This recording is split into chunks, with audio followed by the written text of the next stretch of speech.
भीम की पढ़ाई के लिए आ कर दे। दीदी नहीं दीदी, क्या हाल बना रखा है अपना। लीजिए, धीरे आराम से।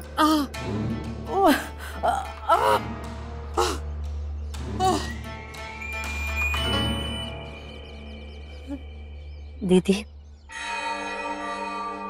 आप जो कह रही है वो बिल्कुल नहीं हो सकता।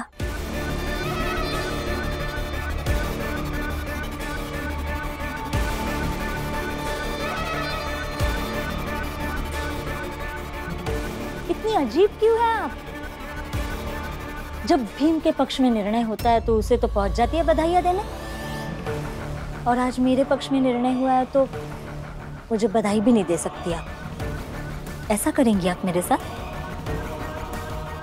क्या दीदी? और ये जो होना था वो तो बहुत पहले ही हो जाना चाहिए था। खैर, देर आए दुरुस्त आए। ये पैसा किया जरा संभाल के, फिर से गिर विर गई ना तो घसीटने के लायक भी नहीं बचेंगी।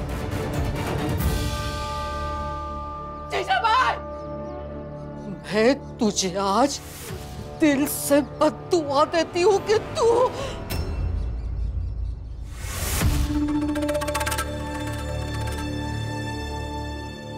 नहीं बुआ, चाहे कुछ भी हो जाए हमें किसी को ऐसी बद्दुआ नहीं देनी चाहिए।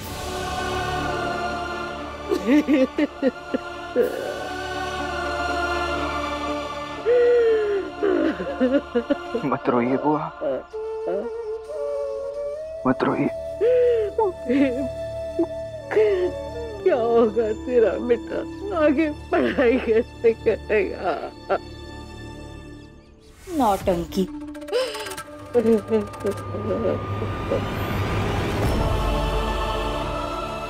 भीम, आगे से तुम्हें अपनी पढ़ाई का जिम्मा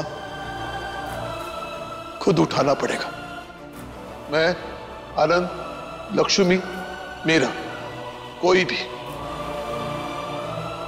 उस जिम्मेदारी को नहीं बांटेंगे। हर बार इनके साथ ही ऐसा क्यों होता है? एक महीना बचा और हम दोनों मिलकर कैसे जोड़ पाएंगे 25 रुपए? और इस दौरान पापा ने भी उनका साथ छोड़कर उनकी हिम्मत को और कमजोर कर दिया है। क्या करूं मैं? कुछ भी समझ में नहीं आ रहा। कहाँ से आएंगे 25 रुपए?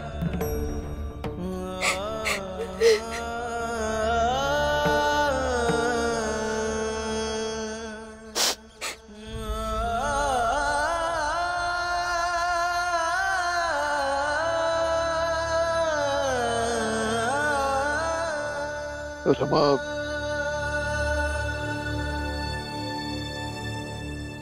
मुझे माफ कर दे बेटी। देखो बेटी, मैं कोई सफाई देने नहीं आया, ना ही ऐसी कोई बात कहूंगा जिससे मेरे अपराध कम हो जाए। कुछ नहीं कहूंगा सिवाय एक बात की। याद है तुम्हें एक बार जब भीम और तुम प्रचंड देव के कारण घर छोड़कर जा रहे थे, तो मैंने कहा था भीम को तुम्हारे हवाले कर रहा हूं, उसका ख्याल रखना। भीम को तुम्हारे हवाले कर रहा हूं, संभालना उसे।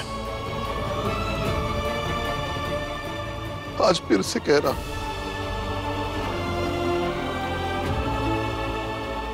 भीम को तुम्हारे हवाले कर रहा हूं, उसका ख्याल रखना।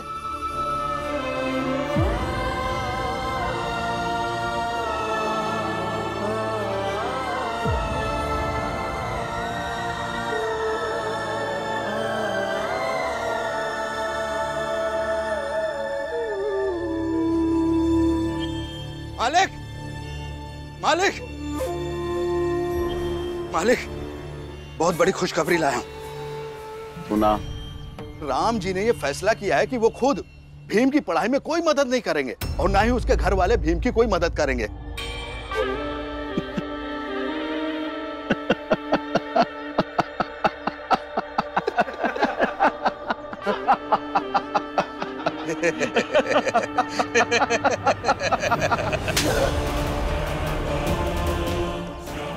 नालायक, कल से तुम लोग नरोत्तम जोशी को ढूंढ रहे हो, लेकिन अब तक वो मिला नहीं। मुझे नरोत्तम जोशी चाहिए। हट।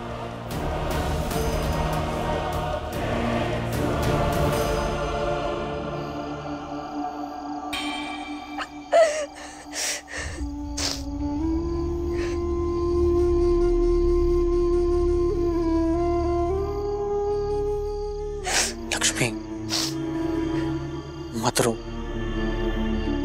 कैसे कैसे ना रो मैं?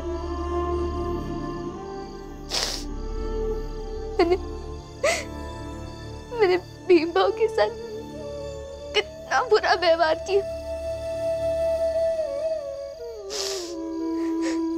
जबकि उन्होंने तो मुझे अपनी बहन माना था।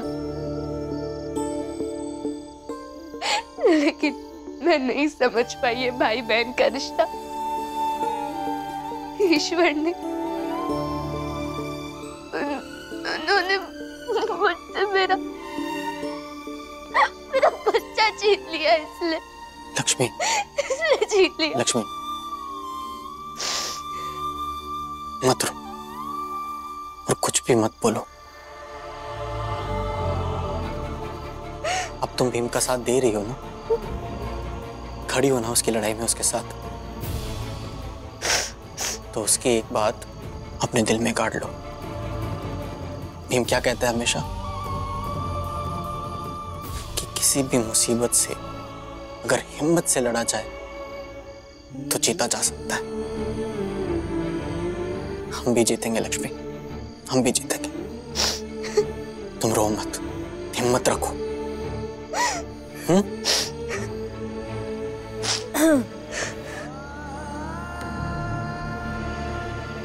खाना वाना बनेगा इस घर में कि रोना धोना ही चलता रहेगा? क्या ऐसे क्या देख रहे हो दोनों? आज तक इस घर में तुम्हारी मर्जी की चीजें हो रही थी, तब मैंने तो नहीं देखा ऐसे। तो तुम दोनों भी नहीं देख सकते। आई, मैं बना देती हूँ खाना। लक्ष्मी,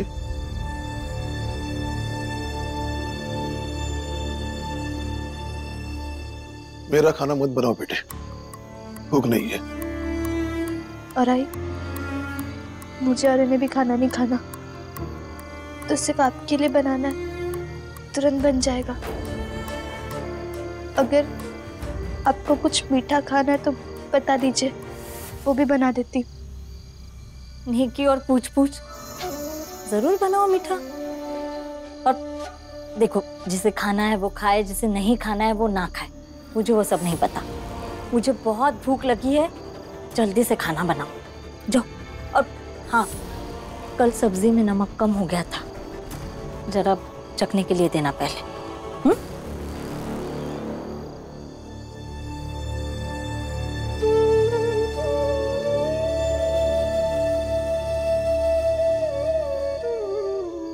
तुम्हें पढ़ लिख कर इतना बड़ा बनना है। हर आदमी तुम्हारे साथ बैठना चाहे, हर आदमी तुम्हें छूकर गर्व महसूस करे।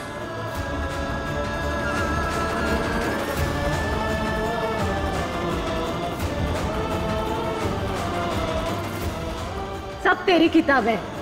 ले कितना पढ़ना चाहता है पढ़। तुम्हारा बाबा अभी जिंदा है, तुम्हारा भाई अभी जिंदा है, अब सब मिलकर कमा लेंगे। तुम्हें सिर्फ पढ़ाई करनी है, सिर्फ पढ़ाई।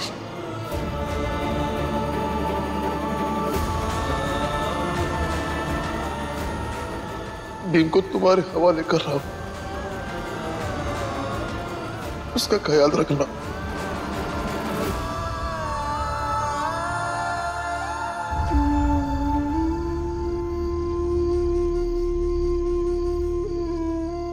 अब क्या सोच रहे हैं आप? जो होना था वो तो हो गया।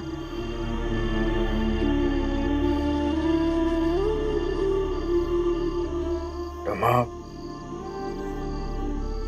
बचपन में आई और बाबा ने मिलकर मेरे आसपास पढ़ाई की दुनिया बसाई थी।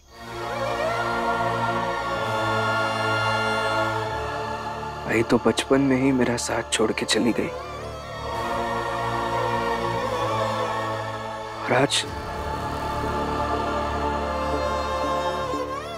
आज बाबा ने भी पढ़ाई की इस दुनिया में मेरा साथ छोड़ दिया।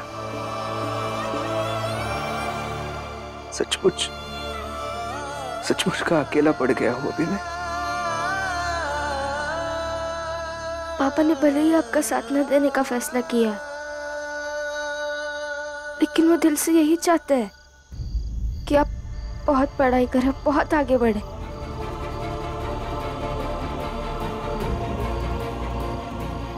मैं भी समझ सकता हूँ किस मजबूरी में, किस परिस्थिति में उन्हें ये सब करना पड़ रहा है। मैं भी जानता हूँ कि बाबा यही चाहते हैं कि मेरा बेटा बहुत पढ़े और पढ़कर एक बड़ा आदमी बने।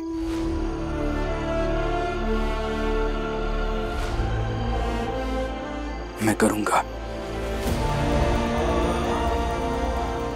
मेरे आई बाबा का सपना मैं जरूर पूरा करूंगा रमा। बहुत पढ़ूंगा मैं।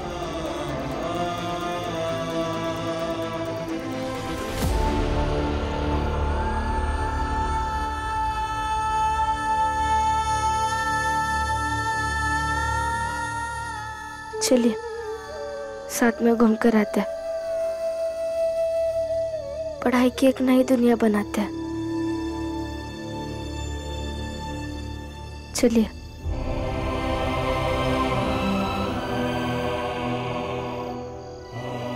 चलिए, सोचिए मत। आपकी तरह पढ़ी लिखी तो नहीं हूं, लेकिन इतना जानती हूँ कि कई बार समय के साथ बह जाने से कई सारी उलझनें सुलझ जाती है और बोझिल मन हल्का हो जाता है।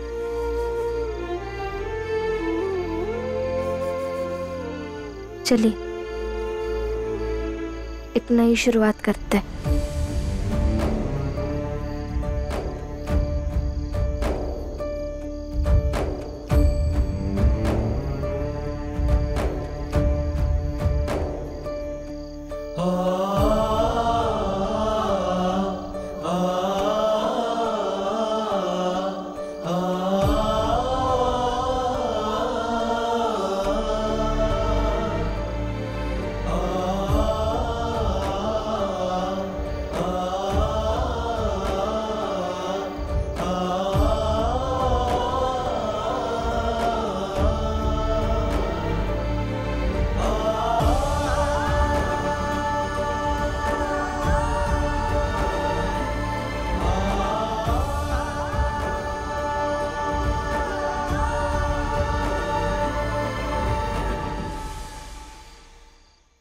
कितनी अच्छी हवा है।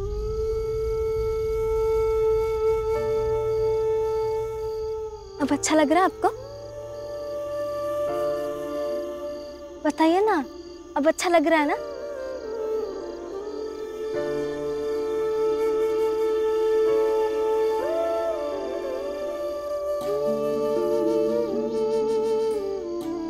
अब क्यों इतने गंभीर बने हुए हैं?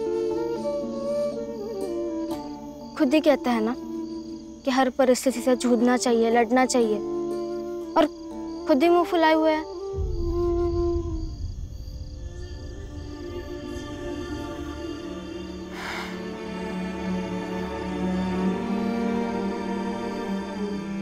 घर चले? ठीक है, आपको अच्छा नहीं लग रहा है तो घर चलते हैं, और अगर अच्छा लग रहा है तो यही रहता है कुछ देर।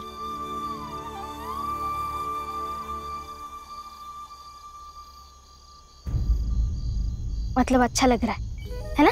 आइए, आप यहाँ बैठिए, आइए।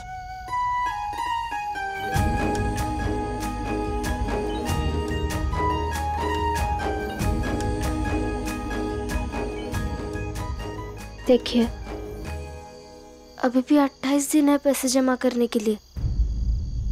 अब परेशान मत होइए, कुछ ना कुछ जरूर होगा, और आप उम्मीद रखिए। उम्मीद नहीं छोड़ रहा, लेकिन इस बार मुश्किल लग रहा है। 28 दिन में 25 रुपए हम दोनों से नहीं जोड़ पाएंगे। जिम्मेदारी बढ़ गई है,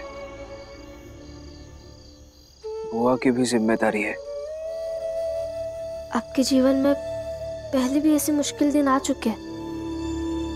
आप यही सोचिए ना, जब मंजुला दीदी के पति आए थे तो उन्हें भी पैसे देने थे।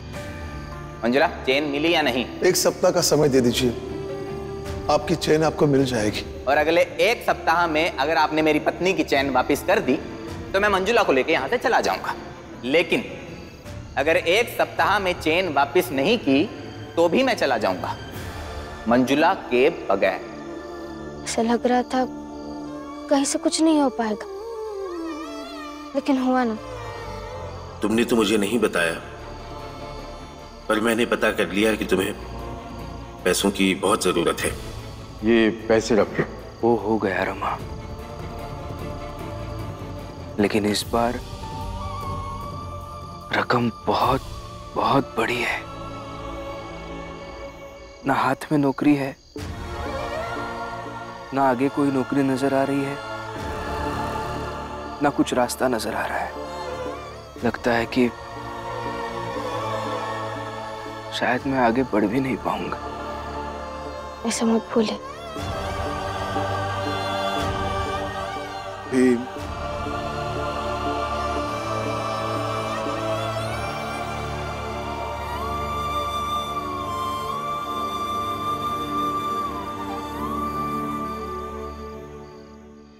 भीम बेटा, मैं और मेरा परिवार तुम्हें पढ़ाने में असमर्थ तो हो गया, लेकिन बेटा मैं ये कभी नहीं चाहूंगा कि तुम अपने आगे की पढ़ाई छोड़ दो,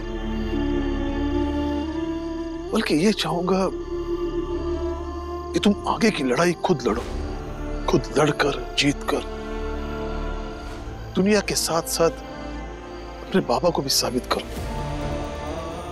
कि तुम भीमराव अंबेडकर सच में एक बड़े योद्धा हो।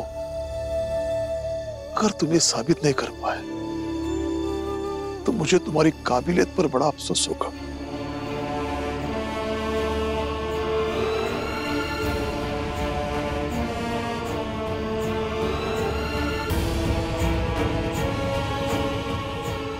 अगर तुम ये साबित नहीं कर पाए तो मुझे तुम्हारी काबिलियत पर बड़ा अफसोस होगा।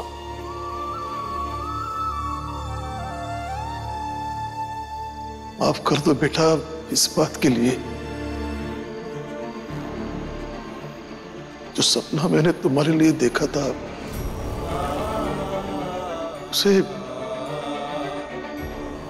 उसे पूरा करने की जिम्मेदारी तुम्हारे कंधों पर रख दी है। माफ कर दो बेटा, माफ कर दो।